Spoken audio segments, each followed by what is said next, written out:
Sa Barangay Maharlika, may tatlong magpipinsang kilala hindi lang sa buong bayan kundi pati na rin sa social media.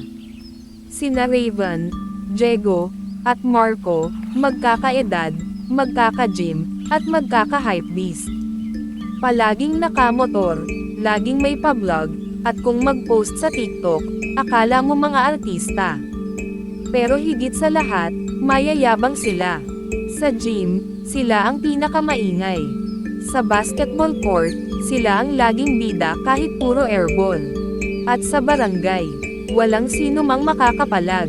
Palibhasa'y malalakas ang katawan, may pera ang pamilya, at malakas ang loob. Isang gabi ng bare months, nagyaya si Marco na pumunta sa gubat sa likod ng Maharlika Heights, isang abandonadong subdivision project na naudlot noong 90s. May narinig raw siyang aswang-aswang sa Facebook group ng barangay, at gusto niyang patunayan na kalokohan lang yun.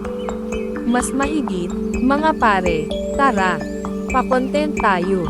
Haunted Forest Challenge.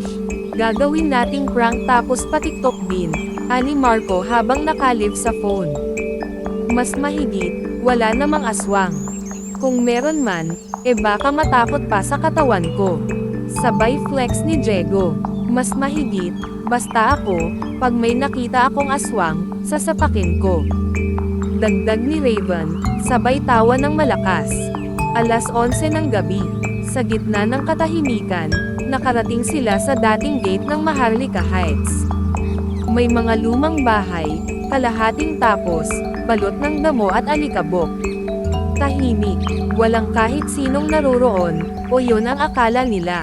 Nag-ikot sila, nag-vlog, nagtawanan pa habang umiiyak sa takot ang assistant nilang si Jonel. Hanggang sa narinig nila ang paulit-ulit na tunog ng iyak. Mas mahigit, huwa, huhuhu. Isang babaeng putla, duguan ang bibig, ang biglang lumitaw sa likod ni Raven. Mas mahigit, ay puta. Sigaw niya, pero naputol dahil bigla siyang hinila ng babae papasok sa dilim. Nagkagulo, tumakbo sina Marco at Diego, pero ang hindi nila alam, nakapasok na sila sa teritoryo ng mga aswang, isang pamilya ng matandang lahi na tagapagbantay ng gubat. Lumabas ang buong pamilya, hindi lang isa, kundi 5, may matandang lola, 2 bata, at 2 matipunong lalaki na kung titignan, para silang ordinaryong tao, maliban sa matutulis na kuko, maitim na mata, at mga pakpak na tulad ng paniki.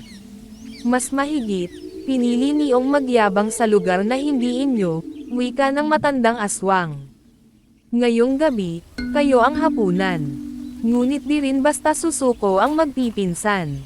Si Diego, hinampas ng kahoy ang isang aswang.